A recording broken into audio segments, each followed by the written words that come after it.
तो बिहार में बाढ़ से हाहाकार मचा है। कोसी नदी का पानी बिहार में कहर बरपा रहा है। बिहार के 13 जिले बाढ़ की चपेट में हैं और नेपाल में भारी बारिश और उसके बाद वहां से छोड़े गए पानी की वजह से बिहार में तबाही मची है। 16 लाख से ज्यादा बाढ़ से प्रभावित हुए हैं। कोसी, गंडक, बागमती, कमला जैसी नदियां इस समय बिहार को डुबोने पर आमादा हैं। देखिए, सीतामढ़ी, सहरसा, बगहा, बेतिया, मोतिहारी, शिवहर, मधेपुरा, सुपौल, ये वो जिले हैं जो सबसे ज्यादा बाढ़ से प्रभावित हैं। ये तस्वीरें आपको दिखा रहे हैं। जहां तक आप नजर डालेंगे पानी पानी आपको नजर आएगा। क्या अस्पताल, क्या सरकारी बिल्डिंग्स, लोगों के घर, दुकान, मकान सब पानी में समाये हुए हैं। स्कूल, कॉलेज सब काफी प्रभावित लोग।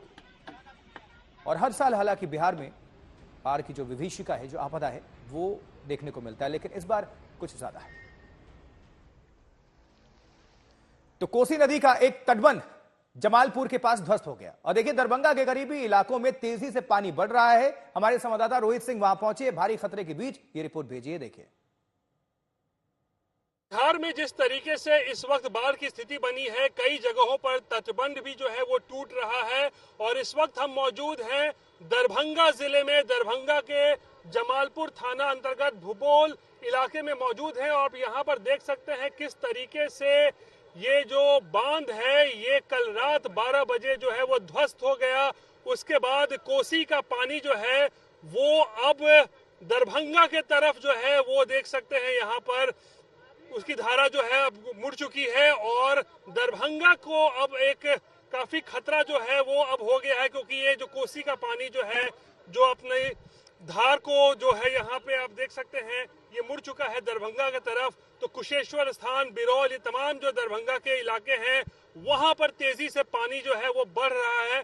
और सरकार लगातार दावा कर रही थी कि जो उत्तर बिहार के कई नदियों में उफान आया है, खासकर कोसी बराज से तकरीबन 6.5 लाख से भी ज्यादा पानी छोड़े जाने के बाद जो बाढ़ की स्थिति कई नदियों में देखने को मिली है, खासकर कोसी में, उसके बाद सरकार का लगातार दावा था कि तमाम जो तटबंध हैं वो सुरक्षित है। लेकिन सरकार के तमाम दावे यहाँ पर जो है वो फेल होते हुए नजर आए, क्योंकि कल रात ये दरभंगा में भुबोल इलाके में ये बांध ध्वस्त हो गया है। उसके बाद कोसी की धारा देखिए, ये अब पूरा का पूरा पानी जो है, ये देखिए ये इलाका भी काफी खतरनाक है, क्योंकि ये पुल भी किसी वक्त जो है बिजली का माफ कीजिएगा, बिजली का जो ये खंभा है ये किसी भी वक्त यहाँ पे गिर सकता है और काफी खतरनाक स्थिति हो गई है। दूसरी तरफ आप देख सकते हैं इस बांध का जो दूसरा सिरा है वहां से टूटा है, वहां भी लोग मौजूद हैं। और धार देखिए कोसी में किस तरीके से रफ्तार है और इसके वजह से हजारों की आबादी जो है इस इलाके में प्रभावित हुई है और अपने जो उनके घर डूब गए हैं और वो सुरक्षित स्थान पे पहुंचने की कोशिश कर रहे हैं। और जाहिर सी बात है, जिस तरीके से इस वक्त उत्तर बिहार में बाढ़ की स्थिति बनी हुई है वो बेहद चिंताजनक, बेहद गंभीर है। और ऐसे में लाखों की आबादी जो है वो प्रभावित हुई है और जिस तरीके से तटबंध अब टूट रहे हैं उससे अब कोसी का पानी नए इलाकों में जो है वो अब फैलता जा रहा है, जिससे कि बाढ़ की विभीषिका और ज्यादा जो स्थिति है वो खतरनाक हो गई है। चलिए, रोहित सिंह का हम रुख करेंगे अपने सहयोगी का। रोहित, चूंकि आप वहां पर मौजूद हैं, काफी चुनौतियों का सामना करना पड़ रहा है। अभी इस वक्त ग्राउंड पर क्या हालात हैं और किस तरह से राज्य सरकार इसमें मदद को आगे आई हुई है, लोग क्या कह रहे हैं? देखिए, राज्य सरकार कहाँ है किसी को कोई पता नहीं है। अभी जो आप ग्राउंड रिपोर्ट दिखा रहे थे जहां तटबंध टूटा है, पहले तो मैं बता दूं कि दावा कर रही थी सरकार पिछले 3 दिनों से कि बिहार के सभी तटबंध पूरी तरीके से सुरक्षित हैं, लेकिन कई तटबंध पिछले 24 घंटों में विभिन्न जिलों में टूट चुके हैं, जिसके बाद जो पानी है, बाढ़ का पानी, वो नए नए इलाकों में फैलता चला गया है। और तटबंध शायद इस वजह से सुरक्षित हैं कि लोग जिनके घर डूब गए हैं, आशियाने डूब गए हैं, झोपड़ियां डूब गए हैं, वो तटबंध पे आकर कम से कम आसरा ले सकते हैं। इस कारण से जरूर तटबंध जो है उनके लिए आज सबसे सुरक्षित और महफूज जगह जो है वो बना हुआ है। बहरहाल हम इस वक्त सहरसा जिले में पहुंच गए हैं दरभंगा से और मेरे पीछे आप ये देखिए, ये एक सरकारी स्कूल है महिषी प्रखंड में और इस सरकारी स्कूल का हाल देखिए आशुतोष। और ये स्कूल का हाल देख के आप समझ सकते हैं कि बाढ़ की विभीषिका इस बार किस तरीके से जो है चारों तरफ उत्तर बिहार में नजर आ रही है। तकरीबन 1.5 दर्जन जिले जो हैं वो बाढ़ से पूरी तरीके से प्रभावित हो गए हैं और लाखों की आबादी जो है वो प्रभावित है। हजारों गांव जो है वो जलमग्न हो गए हैं और क्या इंसान क्या मवेशी सब जो है इस वक्त ऐसा लग रहा है बिहार जो है वो डूबता नजर आ रहा है। और लोगों की शिकायत वही, सरकार कहाँ है, खाने पीने की चीजें नहीं मिल रही हैं, राहत सामग्री नहीं मिल रही है, यहाँ तक कि जो बरसात का मौसम है तो एक नहीं, वहां पन्नी पटना में दिया तो जाना दावा चाहिए किया और जा रहा पन्नी है, भी जो है पटना में तो दावा किया जा रहा है कि हम हर जिले के जो डीएम को दिशा निर्देश जारी किए हैं और वहां से जो है वहां से मदद पहुंचाई जा रही है, एनडीआरएफ एसडीआरएफ सबकी दावेदारी है, लेकिन आप तो बता रहे हैं कहीं कुछ है ही नहीं। देखिए, पटना में जो दावा किया जा रहा है वो 170 किलोमीटर 200 किलोमीटर दूर उस पर कितना अमल हो रहा है ये तो लोग बता रहे हैं ना। हम तो ग्राउंड रिपोर्ट लगातार जा रहे हैं, लोगों से बात कर रहे हैं और लोग बता रहे हैं कि कोई भी सच्चाई तो पहुंचाना चाहते हैं, इसलिए सवाल जो है उनको। जी बिल्कुल, वही तो हम बताना चाह रहे हैं ना कि पटना से निकला हुआ आदेश जब 200-300 किलोमीटर दूर जाता है तो उस पर कितना अमल होता है, ये एक बुनियादी सवाल है। 55 सालों के बाद इस तरीके की बाढ़ की विभीषिका बिहार झेल रहा है। इतना पानी कोसी में 55 सालों के बाद आया है आशुतोष, तो आप समझ सकते हैं हर साल कोसी में जब 2 लाख 3 लाख क्यूसेक पानी छोड़ा जाता है तो हाहाकार मच जाता है।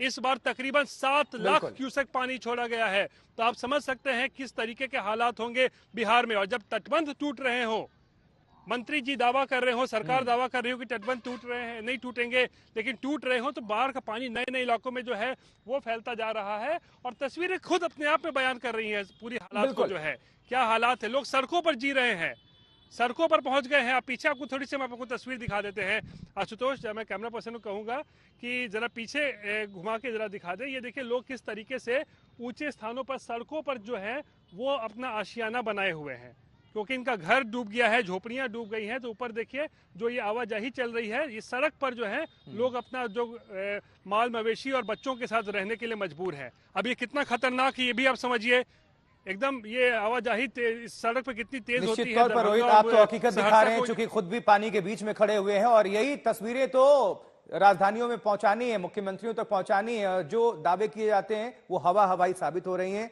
सड़क भी नहीं है, ग्राउंड नहीं है, सब पानी पानी है। जुड़े रहिएगा रोहित। नेपाल से पानी तो कम है लेकिन नदियां उफान पर हैं। वाल्मीकि नगर बैराज से हमारे सहयोगी ने देखा कि गंडक का पानी किस कदर सब कुछ बहा लेने पर आमादा है।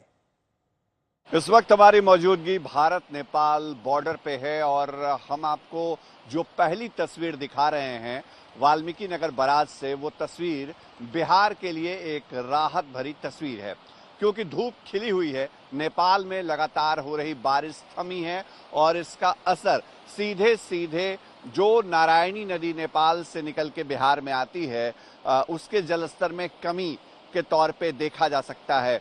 जहां तक हमारी नजर जाती है वाल्मीकि नगर बैराज के ठीक सामने उस तरफ, वहां देखिए वो नेपाल है और नेपाल में इस वक्त धूप खिली हुई है।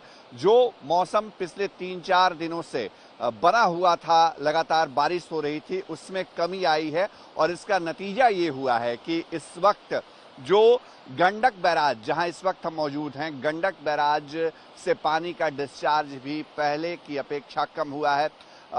जो 24 घंटे पहले गंडक से डिस्चार्ज लगभग 6 लाख के आसपास था, वो घट के अब 2 लाख क्यूसेक पानी तक जा पहुंचा है। और यही वजह है कि बैराज के 36 गेट्स में से कई गेट्स को बंद किया गया है, जलस्तर नीचे गया है। और लेकिन अभी भी राहत की खबर उन इलाकों के लिए नहीं है जहां पर गंडक के साथ साथ तमाम वो पहाड़ी नदियां जो नेपाल से निकल के आती हैं, उन नदियों का पानी निचले इलाके में फैल चुका है।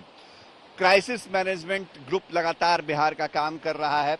एनडीआरएफ की 6 टीमें बिहार से बाहर से मंगाई गई हैं। 3 टीम वाराणसी से मंगाई गई है और 3 टीम रांची से एनडीआरएफ की मंगाई गई है। बिहार में पहले से एनडीआरएफ की 12 टीमें और एसडीआरएफ की जो 22 टीमें हैं वो बाढ़ प्रभावित जिलों में कैंप कर रही हैं। यहाँ पश्चिम चंपारण में भी उनकी मौजूदगी है। सबसे बुरी खबर कल देखने को मिली जब अलग अलग इलाकों में गंडक के दबाव के कारण 6 तटबंधों को नुकसान पहुंचा। बगहा शशि भूषण हमारे संवाददाता की रिपोर्ट देख रहे थे आप। और सीतामढ़ी बनी में इस वक्त क्या हालात हैं ये भी जानते हैं, आपको रिपोर्ट पहुंचाते हैं हमारे सहयोगी आदित्य वैभव की। नेपाल में हो रही लगातार मूसलाधार बारिश के बाद हिमालय से आने वाली नदियों का कहर जारी है। आपको सीधी तस्वीर दिखा रहे हैं सीतामढ़ी के पताही पंचायत से। आप देख सकते हैं कि किस तरह यहाँ बागमती का क्रोध स्थानीय लोगों पर बरस रहा है। आपको बताएं कि ये पानी बताया जाता है कि 2 बजे से 3 बजे सुबह के बीच में इस गांव में, इस पंचायत में घुसा। तो आप समझ सकते हैं कि क्या विभीषिका हो सकती थी। और सबसे बड़ी बात यह कि यहाँ के स्थानीय नागरिक बताते हैं कि जिला प्रशासन की तरफ से अब तक उनकी सुध नहीं ली गई। हम बात करने की कोशिश करते हैं कुछ स्थानीय लोगों से।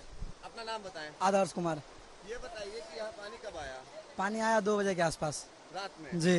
ये बताइए कि जिला प्रशासन की तरफ से कोई अब तक कोई कुछ नहीं था। अगर पहले भी चाहते प्रशासन तो इसको रोका जा सकता था। बांध में जो रिसाव था पहले प्रशासन को अलर्ट किया गया था, लेकिन इस पे कोई रिस्पांस नहीं होने के कारण बांध में रिसाव ज्यादा हो गया और फिर बांध टूट गया सडनली।